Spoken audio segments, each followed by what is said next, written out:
सर्वांना नमस्कार. 5 मिनिटांत विज्ञानमध्ये पुन्हा एकदा स्वागत आहे. कधी विचार केला आहे का की आपल्या पाकिटातल्या त्या साध्या दिसणाऱ्या कार्डमध्ये एक जबरदस्त गुप्तहेर लपलेला असू शकतो? चला आज आपण आपल्या रोजच्या वापरातील एका वस्तूमागचं रहस्य उलगडूया. हो, बरोबर ओळखल्यात, आपलं क्रेडिट कार्ड. या लहानशा प्लास्टिकच्या तुकड्यात नक्की काय दडलंय हे जाणून घेऊया. बघा, जेव्हा एका क्रेडिट कार्डला ॲसिटोनमध्ये विरघळलं जातं तेव्हा फक्त दोनच गोष्टी उरतात, एक अगदी नाजूक अँटेना आणि एक छोटीशी चिप. आणि सगळ्यात आश्चर्याची गोष्ट काय माहितीये, एवढं होऊनही ते पेमेंटसाठी व्यवस्थित काम करतं. पण थांबा, या चिप आणि अँटेनाची गोष्ट इथेच संपत नाही. या तंत्रज्ञानाची मुळं थेट शीतयुद्धाच्या काळातल्या गुप्त हेरगिरीपर्यंत पोहोचतात. हो, हे अगदी खरंय. ही गोष्ट समजून घेण्यासाठी आपल्याला इतिहासात थोडं मागे जावं लागेल. साल होतं 1945. एका राजनैतिक भेटीत दिलेलं एक साधंसं गिफ्ट खरं तर एक खूप मोठं रहस्य लपवून बसलं होतं. आणि सगळ्यात अविश्वसनीय गोष्ट काय होती तुम्हाला माहितीये? हा गुप्तहेर डिव्हाइस तब्बल 7 वर्ष अमेरिकन राजदूताच्या कार्यालयात होता, सगळ्यांच्या नजरेसमोर, आणि कोणाला त्याचा पत्ताही लागला नाही. सोव्हिएत संघाने भेट दिलेल्या त्या प्रतिकृतीत तो लपवला होता. अखेर 7 वर्षांनी तो सापडला. सोव्हिएत संघाच्या या बगला द थीम असं टोपण नाव मिळालं. का? कारण त्याचं तंत्रज्ञान त्या काळाच्या खूप खूप पुढे होतं. विचार करा, त्याला बॅटरी किंवा कोणत्याही पॉवर सोर्सची गरजच नव्हती. मग ते काम कसं करायचं? सोप्या भाषेत सांगायचं झालं तर सोव्हिएट एजंट जवळच्या व्हॅनमधून त्या बगवर रेडिओ लहरी पाठवायचे.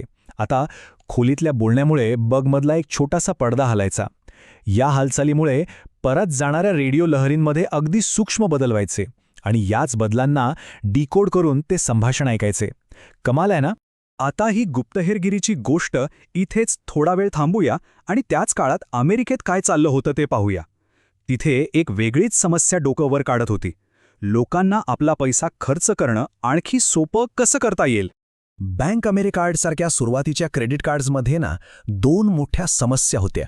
एक म्हणजे वेग आणि दुसरी म्हणजे सुरक्षा. व्यवहार खूप हळू व्हायचे आणि फसवणुकीचा धोकाही प्रचंड होता. आणि ही फसवणूक काही किरकोळ नव्हती. 1960च्या दशकात दरवर्षी 100 दशलक्ष डॉलर्सची फसवणूक व्हायची. म्हणजे आजच्या हिशोबाने हा आकडा जवळपास 1 अब्ज डॉलर्सचा आहे. त्यामुळे एका चांगल्या आणि सुरक्षित प्रणालीची खूप जास्त गरज होती. आणि यावर उपायाला एका अगदी अनपेक्षित ठिकाणाहून. एका IBM इंजिनियरने काय करावं? त्याने चक्क घरातली इस्त्री वापरून एक मॅग्नेटिक टेप प्लास्टिक कार्डवर चिकटवली. आणि असा झाला आपल्या मॅग्नेटिक स्ट्राईपचा जन्म. चला आता पुढच्या टप्प्याकडे वळूया. कारण मॅग्नेटिक स्ट्राईपमध्ये एक मोठी त्रुटी होती आणि यामुळे बँका आणि गुन्हेगारांमध्ये जणू एक शर्यतच सुरू झाली. खरी अडचण ही होती की मॅग्नेटिक स्ट्राईपवरचा डेटा कधीच बदलत नसे. तो स्थिर असायचा. त्यामुळे तो चोरणं आणि कॉपी करणं म्हणजे क्लोन करणं खूपच सोपं होतं. आणि इथेच चिप तंत्रज्ञानाने सगळं चित्र पालटलं. जुन्या स्थिर तंत्रज्ञानाच्या तुलनेत ही EMV चिप प्रत्येक व्यवहारासाठी एक नवीन डायनॅमिक कोड तयार करते. त्यामुळे ते कॉपी करणं जवळजवळ अशक्य होऊन बसतं. आणि याचा परिणाम तर बघा, तो लगेच दिसला. चिप तंत्रज्ञानामुळे बनावट कार्डद्वारे होणाऱ्या फसवणुकीत प्रचंड घट झाली. UKमध्ये 63% आणि अमेरिकेत तर तब्बल 76% फसवणूक कमी झाली. पण या नवीन सुरक्षेची एक किंमत होती आणि ती म्हणजे वेग. चिपमुळे व्यवहार थोडे हळू झाले, ज्यामुळे एकट्या अमेरिकेत दरवर्षी अंदाजे 116 दशलक्ष तास वाया जाऊ लागले. आणि याचमुळे पुढच्या नाविन्यपूर्ण शोधाची गरज निर्माण झाली. आणि इथेच आपली गोष्ट एका वर्तुळात पूर्ण होते. वेग वाढवण्याच्या गरजेमुळे तंत्रज्ञान पुन्हा फिरून त्याच जुन्या गुप्तहेर बगच्या मूळ तत्वांकडे परत आलं. शीतयुद्धाच्या त्या गुप्तहेर तंत्रज्ञानापासून ते आज आपल्या पाकिटातील कॉन्टॅक्टलेस कार्डपर्यंतचा प्रवास खरंच थक्क करणारा आहे. द थिंगपासून RFID आणि आता NFC पर्यंत हे सगळं एकाच मूळ तंत्रज्ञानावर आधारित आहे. आपल्या कार्डमधल्या या तंत्रज्ञानाला म्हणतात NFC, म्हणजे नियर फील्ड कम्युनिकेशन. याला काम करण्यासाठी खूप जवळ यावं लागतं आणि हे कमी अंतरच त्याची सुरक्षा अनेक पटींनी वाढवतं. गंमत म्हणजे हे तंत्रज्ञान अनेक वर्षांपासून अस्तित्वात होतं, पण 2020च्या महामारीने सगळं बदललं आणि टॅप टू पे जगभरात एक मानक बनलं. विचार करा, फक्त एका वर्षात अमेरिकेत या 150% वाढ झाली. पण या शक्तिशाली आणि सोयीस्कर तंत्रज्ञानासोबत काही आधुनिक सुरक्षेचे प्रश्नही येतातच. चला त्यावर एक नजर टाकूया. तर सगळ्यात मोठा प्रश्न, कोणी स्कॅनरने आपल्या कार्डची माहिती चोरू शकतं का? याचं उत्तर हो आणि नाही असं दोन्ही आहे.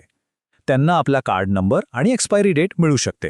पण सगळ्यात महत्त्वाची गोष्ट म्हणजे कार्ड क्लोन करण्यासाठी लागणारी सिक्रेट की किंवा ऑनलाईन खरेदीसाठी लागणारा 3 अंकी CVV नंबर हा NFC-द्वारे कधीच पाठवला जात नाही. मग सुरक्षित राहण्यासाठी काय करायचं? काही सोप्या टिप्स आहेत. RFID ब्लॉकिंग वॉलेट वापरा, तुमच्या बँक ॲपवर नोटिफिकेशन चालू ठेवा आणि सर्वात महत्त्वाचं म्हणजे पेमेंटसाठी शक्यतो तुमचा फोन वापरा, कारण तो सर्वात सुरक्षित पर्याय आहे. तर गुप्तहेर तंत्रज्ञानापासून सुरू झालेला हा प्रवास आज आपल्या खिशात पोहोचला आहे. पण सोय आणि सुरक्षेमधली ही शर्यत इथेच थांबणार नाहीये. पुढचं पाऊल काय असेल हे पाहणं इंटरेस्टिंग ठरेल. आपल्याला हे विश्लेषण आवडलं असेल तर लाईक बटन नक्की दाबा, आपल्या मित्रांसोबत शेअर करा आणि अशाच आणखी माहितीसाठी सबस्क्राईब करायला विसरू नका. आपल्या प्रतिक्रिया खाली कॉमेंट्समध्ये नक्की सांगा. भेटूया उद्या याच वेळेला.